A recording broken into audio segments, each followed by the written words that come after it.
سیرت رسول عربی صلی اللہ علیہ وسلم، علامہ نور بخش توکلی علیہ الرحمہ، ادارۃ الاویس، لاہور۔ ہجرت کا دوسرا سال، تحویل قبلہ۔ نماز اسلام کا ایک اہم رکن ہے اور نماز کی روح خشوع و خضوع ہے۔ خشوع کے لیے باطنی یکجہتی کے ساتھ ساتھ ظاہری یکجہتی بھی درکار ہے، کیونکہ ظاہر کا اثر باطن پر ضرور پڑتا ہے اور مقصود اصلی کو تقویت پہنچتی ہے۔ نماز جماعت و جمعہ میں اتحاد کا اثر جو دوسرے نمازیوں پر پڑتا ہے محتاج بیان نہیں۔ اس لیے نماز میں ایک جہت کا تعین ہونا، ایک ہی سمت کا معین ہونا ضروری ہے، مگر اس معین ہونے میں انسانی عقل کو دخل نہیں، بلکہ جو ذات پاک عبادت کے لائق ہے یہ تعین اسی کا حق ہے۔ رسول اقدس صلی اللہ علیہ وسلم پہلے مکہ میں کعبہ کی طرف نماز پڑھا کرتے تھے۔ ہجرت کے بعد اللہ کے حکم سے حکمت و مصلحت کے وقت کی وجہ سے بیت المقدس آپ کا قبلہ مقرر ہوا۔ چنانچہ آپ نے 16 یا 17 ماہ بیت المقدس کی طرف نماز پڑھی۔ یہود آپ پر طعن کرتے تھے کہ محمد صلی اللہ علیہ وسلم ہماری مخالفت کرتے ہیں مگر قبلہ میں ہمارے تابع ہیں، اس لیے آپ کی یہ آرزو رہی کہ ملت ابراہیمی کی طرح میرا قبلہ بھی ابراہیمی ہی ہو۔ چنانچہ اللہ نے آپ کی یہ آرزو پوری کر دی اور قرآن کی آیتیں نازل ہو گئیں، قد نرى تقلب وجهك في السماء فلنولينك قبلة ترضاها فول وجهك شطر المسجد الحرام وحيث ما كنتم فولوا وجوهكم شطرة۔ سورہ بقرہ، آیت نمبر 17۔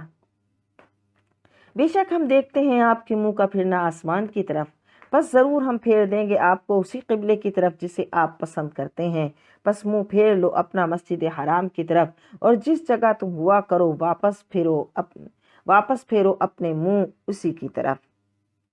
اس تحویل کی کیفیت یہ ہے کہ نصف رجب یوم دوشنبہ یا نصف شعبان یوم سہ شنبہ کو، یعنی پیر یا منگل کو، حضور انور صلی اللہ علیہ وسلم نے مسجد بنی سلمہ میں نماز ظہر پڑھائی۔ ابھی آپ نماز پڑھا رہے تھے کہ تیسری رکعت کے رکوع میں تھے، وحی الہی نازل ہوئی اور آپ کو نماز ہی میں کعبہ کی طرف آپ نے رخ کر لیا اور مقتدیوں نے بھی آپ کا اتباع کیا۔ اس مسجد کو مسجد قبلتین کہتے ہیں۔ ایک نمازی جو جماعت میں شامل تھے عصر کے وقت مسجد بنی حارثہ میں گئے، انہوں نے دیکھا کہ وہاں انصار نماز عصر بیت المقدس کی طرف پڑھ رہے ہیں، تو انہوں نے تحویل قبلہ کی خبر دی۔ وہ لوگ نماز ہی میں کعبہ رخ ہو گئے۔ دوسرے روز قباء میں عین اس وقت خبر پہنچی کہ جب لوگ فجر پڑھ رہے تھے، تو انہوں نے بھی اس حال میں اپنا رخ کعبہ کی طرف کر لیا۔ تحویل قبلہ یہودیوں پر سخت ناگوار گزرا، وہ اس پر اعتراض کرنے لگے اور ان کا اعتراض قرآن نے دے دیا۔ سَيَقُولُ السُّفَهَاءُ مِنَ النَّاسِ مَا وَلَّاهُمْ عَنْ قِبْلَتِهِمْ الَّتِي كَانُوا عَلَيْهَا قُلْ لِلَّهِ الْمَشْرِقُ وَالْمَغْرِبُ يَهْدِي مَن يَشَاءُ إِلَى صِرَاطٍ مُسْتَقِيمٍ۔ اب کہیں گے یہ بیوقوف لوگ کس چیز نے پھیرا ان کے قبلے سے جس پر وہ تھے؟ کہہ دو اللہ ہی کا ہے مشرق اور مغرب، چلاتا ہے جسے چاہتا ہے سیدھی راہ۔ اور اس اعتراض کا نقل کر کے جواب دے دیا گیا کہ شرق و غرب جہات ستہ سب خدا کی ہیں، اس کو کسی خاص جہت سے خصوصیت نہیں، کیونکہ وہ مکان و جہت سے پاک ہے، وہ جس جہت کو چاہے قبلہ مقرر کر دے، ہمارا کام اطاعت ہے۔ اور پھر وَمَا جَعَلْنَا الْقِبْلَةَ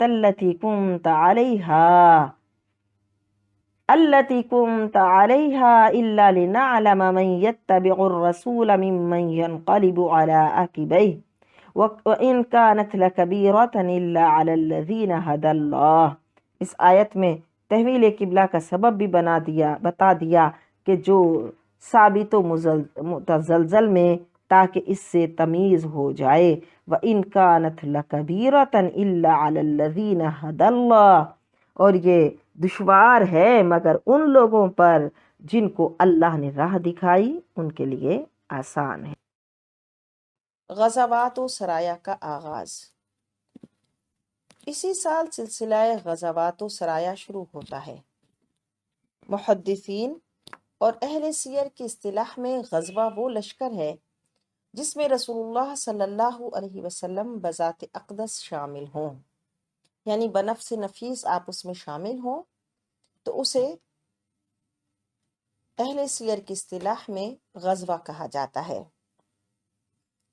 اور اگر حضور علیہ الصلاۃ والسلام بذات خود شامل نہ ہوں بلکہ اپنے اصحاب میں سے کسی کو دشمن کے مقابلے میں بھیج دیں تو وہ لشکر سریہ کہلاتا ہے۔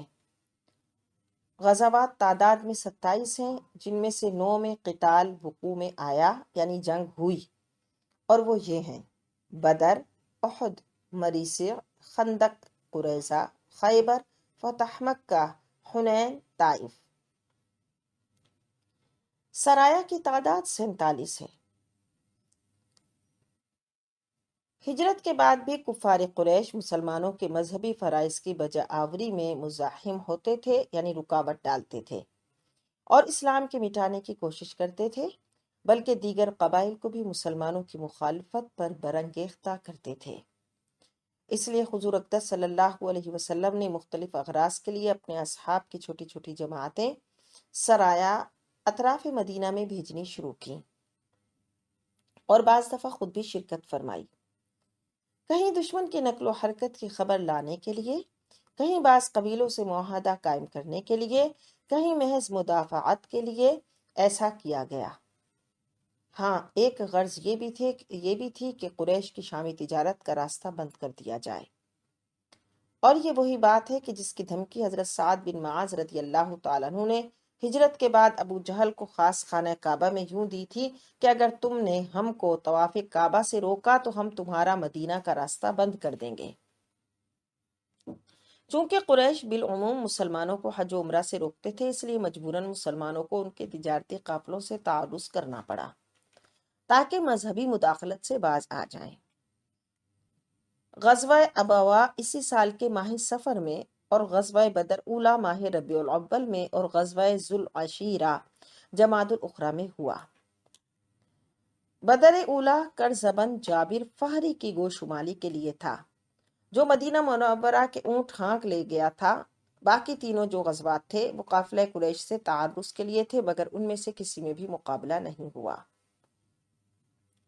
غزوہ ذوالعشیرہ کے بعد ماہ رجب میں حضور اقدس صلی اللہ علیہ وسلم نے اپنے پھپھی زاد بھائی حضرت عبداللہ بن جحش رضی اللہ تعالیٰ عنہ کو 8 یا 12 مہاجرین کی جمعیت کے ساتھ نخلہ کی طرف روانہ کیا۔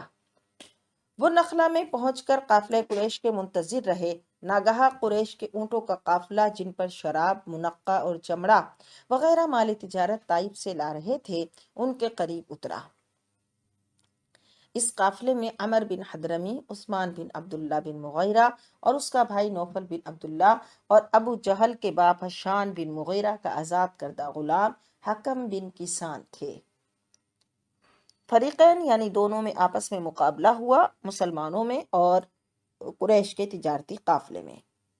اس میں حضرت واقد بن عبداللہ تیمی نے ایک تیر سے عمر بن حضرمی کا کام تمام کر دیا۔ عثمان بن عبداللہ اور حکم بن کسان گرفتار ہوئے اور باقی بھاگ گئے۔ حضرت عبداللہ بن جحش دونوں اسیروں اور مال غنیمت کو لے کر حضور اقدس صلی اللہ علیہ وسلم کی خدمت میں حاضر ہوئے۔ حضور نے غنیمت تقسیم فرما دی۔ حضرت حکم بن کسان اسلام لائے، عثمان بن عبداللہ کو چھوڑ دیا گیا، وہ مکہ میں چلا گیا اور کفر پر مرا۔ اسی سال کے ماہ شعبان میں ماہ رمضان کے روزے فرض ہوئے، اور ماہ رمضان میں غزوہ بدر ثانیہ وقوع پذیر ہوا۔